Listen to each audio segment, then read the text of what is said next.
Spoiler alert for the very final scene of Invincible Season 3. If you don't want to know what it is, go watch the episode or go watch Season 3 and then come back to me. Hit the save button just in case. Anyway, Damian Darkblood is apparently having a whole arc to himself. Now, don't worry, Invincible show guys.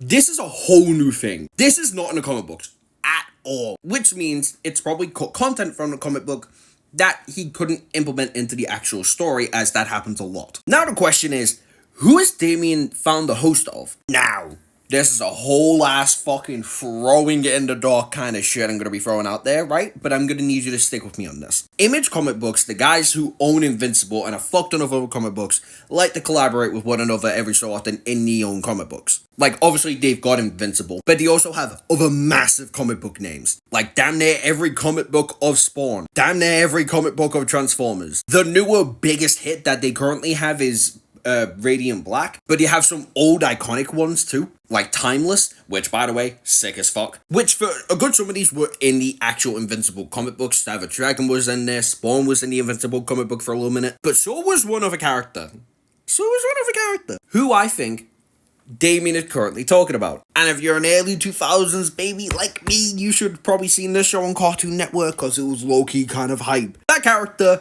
being Duncan Rosenblatt, aka Fire Breather, who no, I have never read the comic book for. I only ever watched the show. But from what I've heard, apparently nothing alike. Bear in mind a couple characters. But if this is true, oh my god, it's gonna be so cool. Because we need more Image comic book characters in Invincible. That's what Loki made Invincible a little bit charming in those early chapters, or early issues even. Seeing Spawn fight a variant of Invincible, sick as fuck. Seeing Savage Dragon fight a version of Invincible, sick as fuck. Seeing one of the werewolf guys, I can't remember his comic book name to save my fucking life, but seeing him fighting one of the Invincible variants, sick as fuck. And I know the worlds are connected. And they also hinted at Tet Jacket actually being in the fucking show, which, love that. So yeah, no, this is a whack ball fairy. That's all this video is.